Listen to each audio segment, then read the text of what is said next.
let's turn quickly to our panel then, and I'll introduce you. And thank you, gentlemen, for being here this evening, and then we'll invite some comments from you in the order that I introduce you. First, David Blessing, and welcome, David. David worked at Naval Reactors, the Joint Department of Energy Navy Nuclear Power Program for 32 years, and for 9 years at Lockheed Martin on various nuclear design concept developments. And you can see David on your screen there, I think. I've seen a highlight of you. We're also delighted to have with us this evening Gary Nelson. And Gary is a retired telecommunication engineer and an entrepreneur, also a boat builder, owner here in Port Townsend, I might add. For over a decade, he's been a student and an advocate for resilient, reliable, carbon-free energy production and distribution. And finally, we're pleased to welcome Doug Rogers, who retired from a 30-plus year career with General Electric Nuclear. He worked in various research and development areas, including molten metals, high-temperature batteries, and radioactive materials transport. So, David, we'll return to you and get some general reaction and comments and anything that you would like to supplement the film with. There is a very strong endorsement for nuclear as if it were one monolithic idea. In fact, at this point, there are literally dozens of startup designs being developed. The majority of them are being developed with private capital, and as a result, there is an intense competition among the designers to reach some point of having a viable product that they can sell. Meanwhile, the Department of Energy in this country is financing two of them, and the film mentions them. The XE-100 is actually going to be built in our state, in the Hanford area, in the years to come, and two more on this Olympic Peninsula after that. So our future is in nuclear here in this part of the world. David, you mentioned Hanford. We want to come back to that. So it's ironic that small nuclear modular. You'll need to correct my labeling here, but that caught my attention. Okay, Gary, welcome. We'll invite some comments from you. Well, thank you for hosting this. I noticed in the audience here, other members of this team, you wanted us to keep the size of the panel down. But Chelsea Liu is out there. He was one of the early members of the group. He's off building a boat. Also, Dave Clive, 20 years in the Navy, working on submarines and teaching nuclear. And Brian Rogers, also in the audience here. So we're a local team that we're advocating for clean, firm, dispatchable energy. It doesn't have to be nuclear, but we don't see any other good alternative on the horizon. Unlike the rest of the members here, I call myself a rather newcomer because at the time of Fukushima, I was still opposed to nuclear. When I saw those explode, I thought, oh my God, we don't need no nuclear power, like a lot of folks. But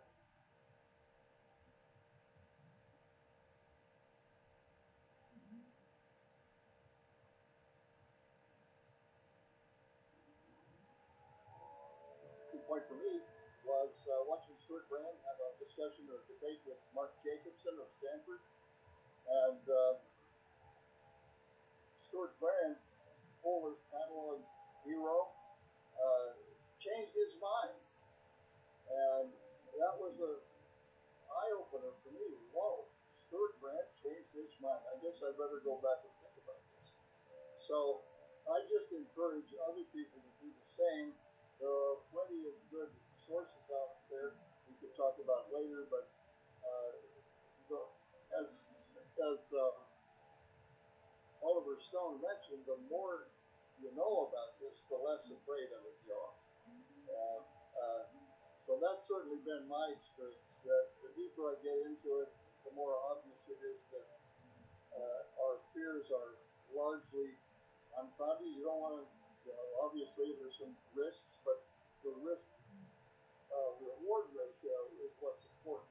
The risk of climate change far exceeds the risk of nuclear, including the waste issue. So, anyway, I think I've probably said enough here, and the baton to Doug.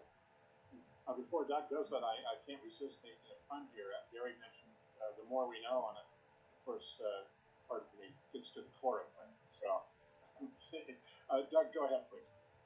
Oh, I don't have a lot to say. I'll just say that the energy development is going to go in a lot of different directions, and some of these things will be successful, and some of them won't. And I think the whole energy conversion process worldwide to decarbonize, it's going to have to go in many directions, and I don't think it's. I think if you're looking for a plan, if you're looking to see that there's a route, a clear path to go, the clear path isn't there. I think it's going to evolve, and we'll learn, and we'll do different things. Maybe fusion will become possible, but my first job was in Los Alamos in 1968, and we took a tour of the facility, and there was a fusion project there, and they said, well, it'll take about 30 years.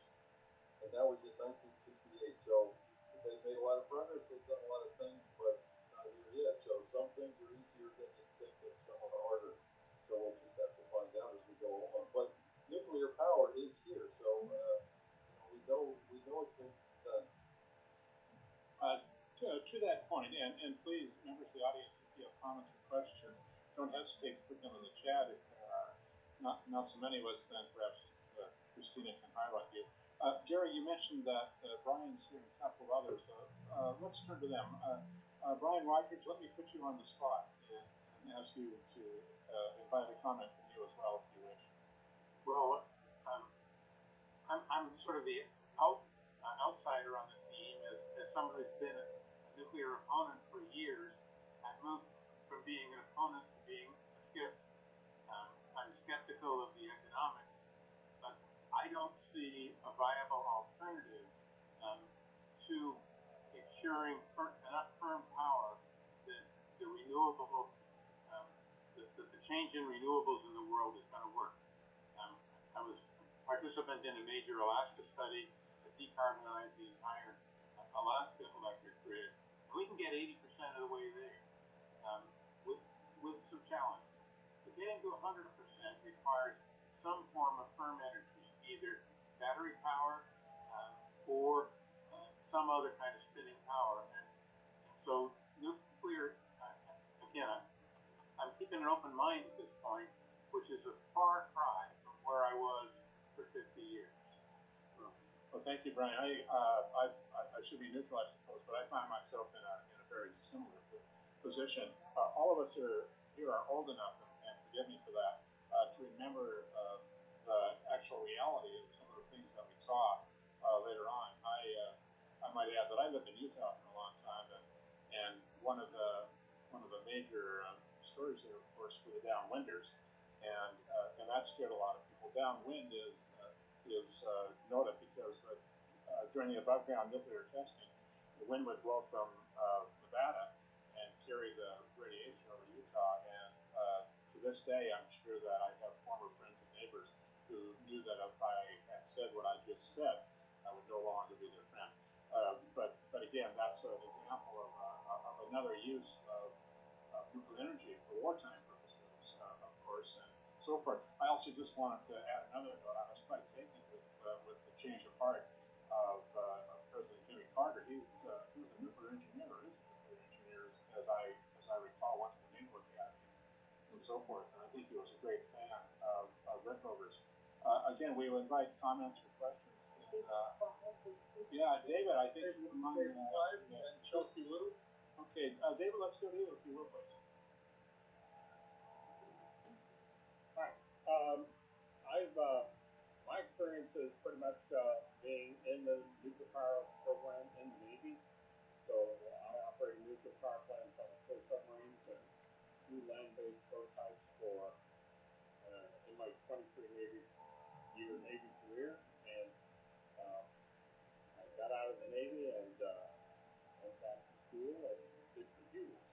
Not thinking that I would ever be a nuclear power another thought, but climate change has reared its ugly head, and I'm ready to get back on the legal game. David, let me ask you just a specific question. If they won't come and haul you away, would you give us the dimensions of a nuclear submarine and how it?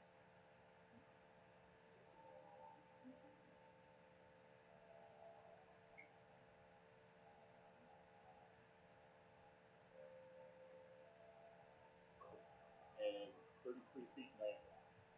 And of that volume, the reactor compartment took up probably 10 to 15% of the volume of the submarine.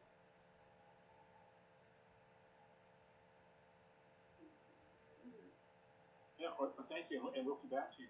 We have a comment here, but I want to give it's Chelsea, who's your colleague that's here. Well, I saw Chelsea there. I'm here. Chelsea, are you there? I'm here.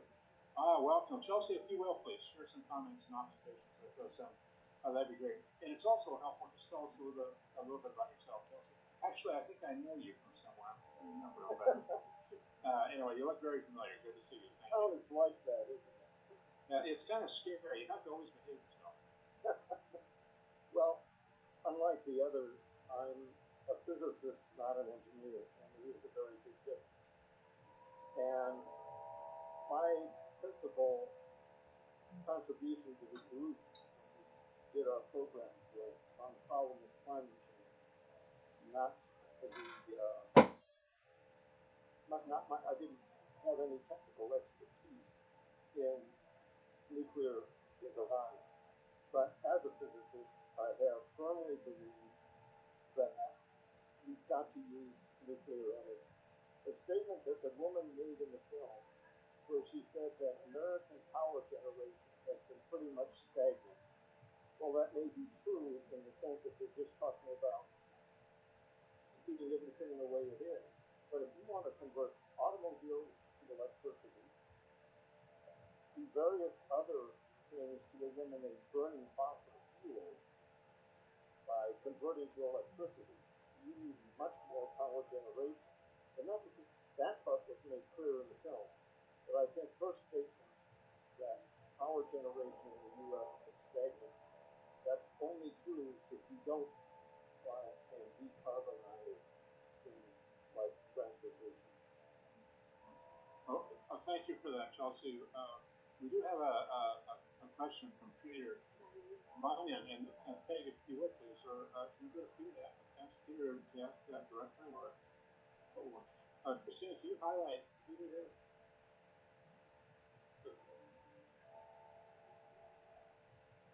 Well, I can read it. They have to start their video for me to highlight them. Okay. Oh, that's okay. I can read it from the chat. Go ahead.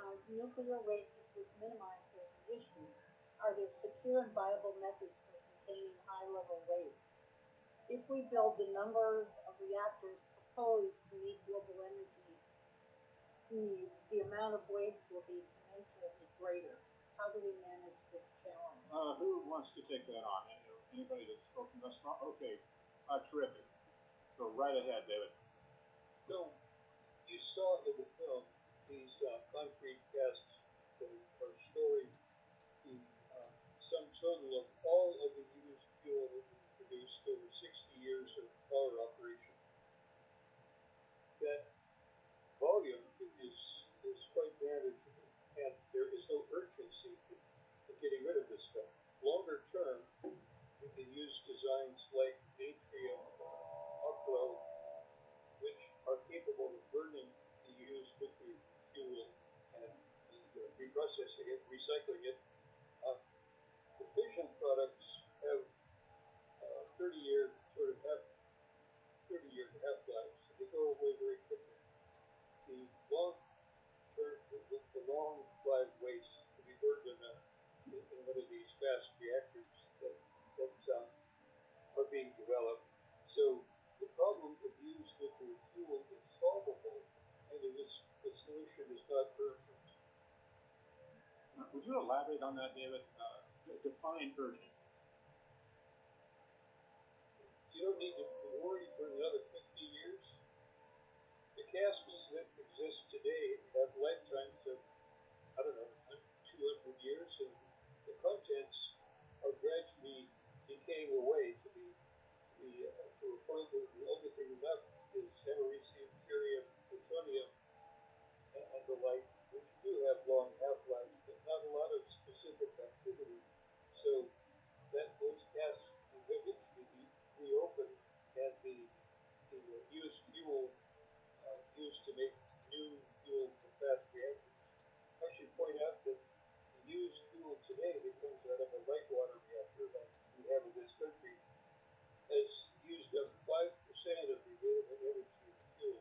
95% is still available. And if I understand correctly, that can be recaptured, the fuel that other 95%, is that, am I understanding that correctly? Yes. And as always, there will be a challenge to do the reprocessing and making new used fuel, make it economic. Our system is so heavily driven by economics that we may find ourselves having to dictate certain outcomes for the betterment of mankind, even if the price of electricity rises. And I'm afraid, gentlemen, that in this transition away from fossil fuels, it will be very difficult to have the sort of free ride we've been having up to this point. This transition is going to take some resources, so it may take some time and cost that it will be. We'll just have to bear here. I'm hearing echoes of public good in there, and so to that point, let's talk a little bit about public policy. Anyone want to comment on that? Oh, wait a minute. I thought a good point in the film was that France is already recycling most of their fuel. And one of our co-sponsors, the Friends of Vision, one of their key members is Dr. Tonka, and he was in the waste business. He knows that waste business, and he says there's no reason except politics that we can't put it in a salt mine in New Mexico called WIDP. It's an acronym, but anyway, we can whip the problem by putting the waste. And again, I'll make a poor pun here. This whole thing is going to really breed a whole new realm of acronyms. So, Jerry, say that name again. Who was it's WIDP, Waste Interim. Waste Isolation Pilot. Waste Isolation Pilot. And I heard that presentation by the gentleman that you just mentioned, Gary, who contacted me. Pardon me, I don't remember. Contact. Yeah, he gave in my view, a really terrific PowerPoint presentation focusing in no small part upon the disposal of the waste. We're monitoring our chat here, and go ahead, Doug. Let me make another comment about the waste. One of the things that's counterintuitive about nuclear waste is that when the fuel, when the fuel comes out of the reactor, it is extremely dangerous. It is extremely hot. If you pull a fuel assembly up out of the water, it is generating so much heat that it will actually melt the clay. Okay, it's very nasty stuff. If you approached it, you would die from radiation. Now, you put that radiation is not coming from the long-lived isotopes. It's coming from the short-lived isotopes. You put those bundles in the pool, which they do, several years later, that energy has decreased tremendously. At that point, they take it out of the pool, they put it in these casks, dry storage it's called. There is still a certain amount of thermal energy and warmth. It feels warm, but it's not going to burn you up anymore. And then a few years later, it becomes easier and easier to handle from that radiation standpoint. You still have to contain it. You still don't want to let this material, these heavy metals, the uranium and plutonium and so forth, you don't want to let them loose. Okay, I'm not suggesting that, but what I am saying is that counterintuitively, it becomes easier to deal with the older it gets in terms of just physically processing it. So that's something that's the urgency part of it. And then the quantity, it's hard to imagine the vast differences in quantity of waste. You look at coal, for example, and the waste is toxic, but the quantities are huge. They are so huge, and they're stored outdoors in ponds, and then if the dam breaks, then it all goes down the river, as happened a number of times. So it's important to put this whole thing into context. You can look at plastics. Plastics are, we have them all around. We have them inside our bodies because there is so much of it. So the challenge of nuclear waste isn't extraordinary. Okay, it's not. I don't want to minimize it, but it is something that can be done. And then the other thing I'll just mention briefly is the problem that does exist with waste. A lot of it is in Hanford, where this waste was generated during World War II under conditions where we had it done right now, and they did tremendous things very quickly. But as a result, they left waste behind that is not in a place that's easy to get to. There's mixtures of radioactive and organic waste and so forth and so on. That's a whole other topic. But when people think of waste, they often think of the waste left behind in Hanford. The nuclear waste from commercial reactors is different. And one more thing. If you want to see what the casks look like, go to the Diablo Canyon with them. Go to Google and ask about Diablo Canyon. They have a video that shows in detail how they store the fuel in the pool and then put it in these dry casks and so forth. You can see a very illustrative film about what that looks like and what those casks look like, and they're quite robust. Oh, Doug, thank you for that clarification. We're going to go to Chelsea and then Gary. I just want to offer one more comment as we make that passage. That differentiation between weapons grade waste and all of that is so distinctly different than that which we're talking about here this evening. Let's go to Chelsea and then we'll come back to Europe. One of the reasons that you just don't get as much waste in terms of volume for is that the energy released per nuclear reaction is roughly 1 million times the energy released per chemical reaction. Chemical reactions typically release on the order of a few electron volts, whereas nuclear reactions per reaction release on the order of millions of electron volts. So you get so much more energy from so much less material. So that, as was mentioned in the film, they tried to show that. And as Doug mentioned, he talked about the waste, the coal waste, these huge piles of waste from coal, compared to the relatively small amount from fission reactors. And that's to say nothing of the overburden that's often removed to get the coal to begin with. Oh, yeah, that's a whole different problem. Let's go to Gary. So, then there's another comment about waste. Gary, go ahead. Yeah, I was going to comment that as part of my education, I watched a few videos from the Illinois energy professor, and he has one video where he shows films of the testing of these casks, the transport casks. Put one on a flatbed truck, put a jet-assisted rocket on the truck, and drive it at 60 miles an hour into a wall. No damage. Well, maybe let's try it again to do it at 80 miles an hour.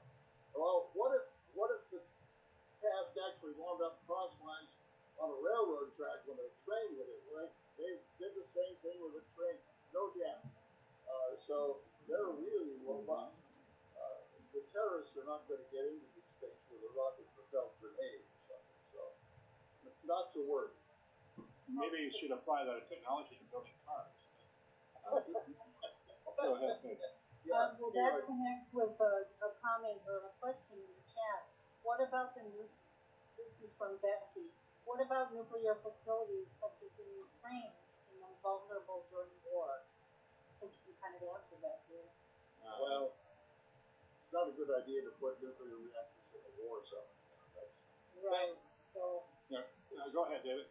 Let me throw in that we haven't talked about reactor safety, and one of the hallmarks in all of the advanced reactors that are being proposed now is that they have passive safety. By that I mean, in the event that there is no electricity from the site and they have to shut down, they can manage getting rid of the residual heat using natural means. Heat transfer to the air is a typical one, without any operator intervention, without electric power. Fundamentally different from Fukushima that required electric power to pump water into the reactor to keep it cool. These advanced reactors do not require external intervention. In fact, in the event of a reactor accident at one of the past reactors like Oklo or the TerraPower design Atrium, I think the best thing to do would be to supply the operators in the controller with a deck of cards that is something for them to do while they wait for the reactor to take care of itself. Now, there is in the latest set of regulations NRC is putting out for advanced reactors a requirement that natural disasters like wind and fire and storms and flooding, that the reactor can take care of itself despite all of those. There is no present requirement. What about breeder reactors producing bomb-grade material? We're not making breeder reactors in any of the designs that are being proposed today. The used fuel that comes out is not weapons capable. The reprocessed fuel is not weapons capable. And that's an important distinction. We are doing all we can do to stay away from nuclear proliferation as a weapons kind of issue. David, go ahead, please. David 5. I was just going to address the fuel cycle. I mean, France has essentially closed the fuel cycle. They reprocess all of their fuel, and they store the low-level waste in glass cylinders that they bury underground, and reuse the fuel in their modified power plants. And it's very efficient. I forgot my other point. I'm sorry. It's all right. We can come back to you. Yeah, this is a great discussion. Go ahead, Meg. I think we have another comment. So, Colin, if you're here, Colin, I apologize. We've got this comment up for a while in the chat. I have been strongly in favor of. What about breeder reactors producing bomb-grade material? Is that you, Colin? If this goes through. Who's talking? Oh, Colin? Yeah, well, let's go back to the comment from Colin. Go ahead, Dave. Oh, there he is. Colin, I ask you to make your own comment. Okay. What I am from the oil industry, as you can see from my background picture there. And a few years ago, there were some leases in the Baltic Sea which required operation of deep water in pipelines, basically. And some of you guys may remember that Shell had a go at it. Yeah, look. It wasn't well. Can you hear me? Yes, and it wasn't very well organized. And I was part of a group that did a lot of original research into this. And we clearly came to the conclusion that the way to deal with deep water drilling within the Baltic Sea, particularly in the Arctic, was actually to have small vessels which were highly ice capable and didn't rely on difficult supply chains. And that the obvious way of doing this was to make a nuclear power. And we talked with the Russians, we did testing in Russia, sure we did testing in Svalbard. But the clear message that I got out of this was that in terms of commercial shipping, nuclear is a really, really, really good option. I'm talking about commercial shipping now, I'm not talking about military. And I've been a strong believer in the fact that I know that commercial shipping is only a segment that is relatively small in the big picture, but it is highly polluted at the moment. And I've always been a strong proponent of nuclear for commercial shipping. And everybody's always shouting me down because they say, yes, but you can never get other governments and other ports and other publics to actually see the light on this, which is what this bill is very, very good at trying to educate people. And so I would thank you guys for putting this on. But the question I put in the chat to you two was, how do you overcome this public perception and political restraint to actually, get people to see the light and to spread this message, because it needs spreading, and we need to get that momentum going. Any comments? Well, and Colin, you summed it up very, very nicely. I was fascinated by your story. And so to that question, that's part of what the film's about, of course. That's no small part about what the intent is about. But and I was intrigued by Brian Rogers' comment about his evolution over the years. So how can we continue to bring this message to the public and change public opinion so that leads to public policy? Anybody want to take that up there? Maybe. It's a. Show the film. Yeah, show the film. My career was in public health, and I can remember, for example, when with things like immunizations and all of those things, and we made sea changes, absolute sea changes, when new technology was brought around, and we used that to prevent disease and so forth. So we know that can happen, and it seems to me that what we're talking about versus a major sea change would be nice if we could do it without having to. Well, I think we're at a point of desperation actually, and we need to move quickly. But thoughts and ideas. Oh, go ahead, Ben. I was fascinated in the film with the history of opposition to nuclear power and just that up and down and up and down. It was in favor, it was out of favor, in favor, out of favor. And it seems to me that it's very likely that it could be in favor again because of how desperate we are to do something about climate change, which is, the other forms of green energy are not cutting it. I see, Layla, I think we have a new niece who was born yesterday with your name. Oh yeah, how do you pronounce your name? Marvelous. Lila, actually. Lila. I think that's how our niece's name is going to be pronounced. I don't know. Okay. You have a comment there. Please share that with us. Yeah, I'm a member of Friends of Mission, and a little bit about me. I'm actually a retired physician who is now studying to be an engineer. But I'm part of Friends of Mission, and one of the things that we do on Mission is to really try and bring information to the public and dispel the myths and all the misinformation that's out there and all the conflation with the military program and all of that. So we put on talks through the conference for universities. But one of the other things we do is I try and track legislation that comes across. And actually there were a number of bills this year that went to the state, and unfortunately none of them passed. But the sheer number of them as compared to prior years was encouraging, and so we try and get that information out so that people can contact the representatives, and various ones of us have testified in hearings and so forth in support, so we encourage people to do that as well.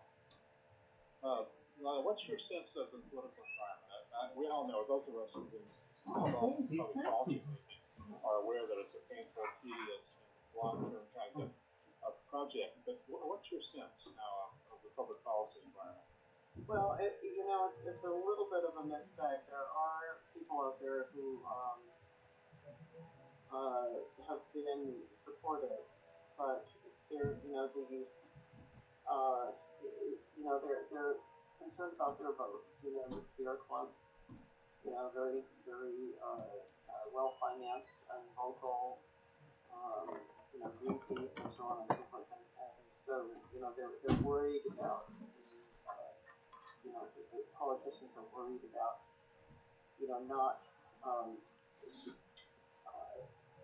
losing voters, I think is probably the best way to say it. But there are younger, representatives who are out there who actually do support nuclear energy. And in fact, Senator Mullet, who is, I can't think of the number of his district. Anyways, he's east of Lake Washington. I know that. He actually saw to it that $25 million was included in the budget. It was a budget allocation for research and development of SMRs in the state, and that is a first. And there was actually no legislation about that. It was just something that was included in the budget, and thankfully Inslee didn't veto it. He's not been particularly supportive of nuclear energy. But the big federal monies and then state monies have been to the renewables and not to nuclear. So hopefully that will start to change. Just in general, I think younger people get it. They get that we need firm energy, and it's some of the kind of. I don't want to say older because it's people who haven't taken the time to inform themselves or don't want to be informed because they have kind of that emotional what about the waste, and waste has really been solved, and what about the cost, and when you look at cost and so forth, if you really do the deep dive, it's not that much more expensive. But anyways, I don't want to take from your. No, we can go on for a long time. I'm sure some of your colleagues in these little square boxes here would be intrigued about your move from medicine to engineering. There's a certain symmetry there, I think. But, well, excuse me. I always kind of wanted to be an engineer. Actually, I have been pro-nuclear all my life. I grew up around a TRIGA reactor. My father was a nuclear engineer. He used to take me to his lab.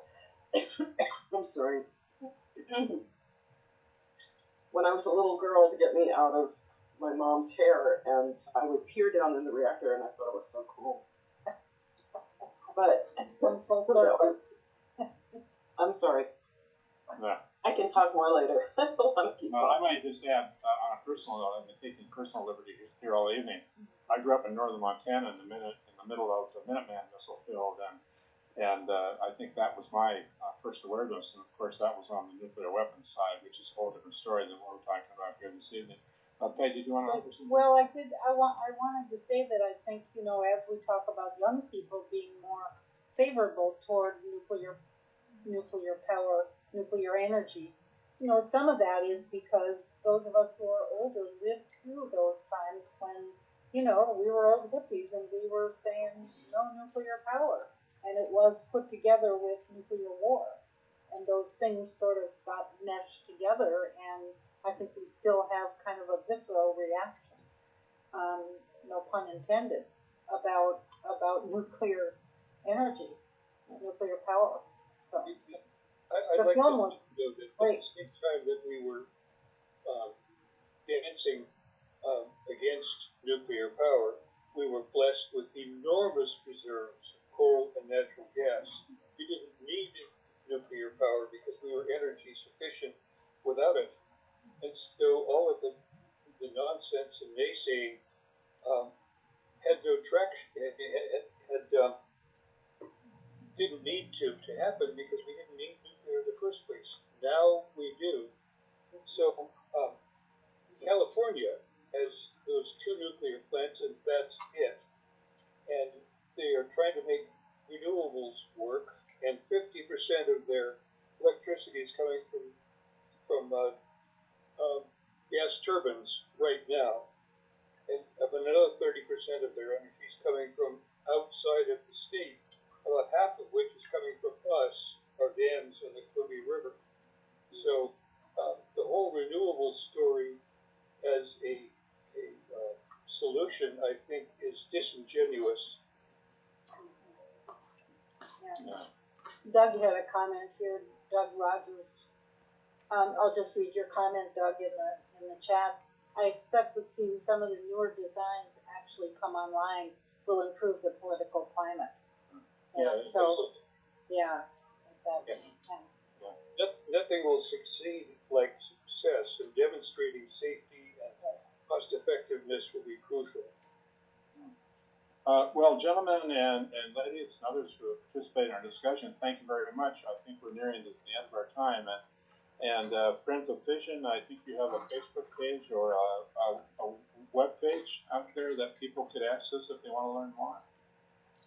Yeah, we post on there occasionally things that we find are interesting.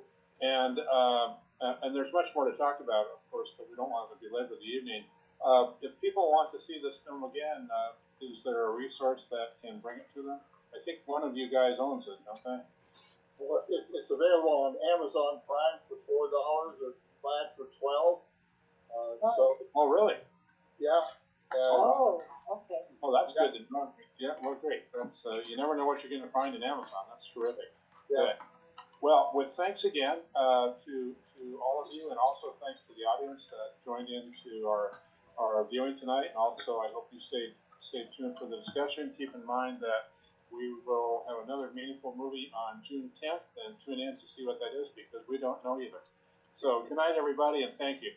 Thank you. Thank you. Thank you. Thank you.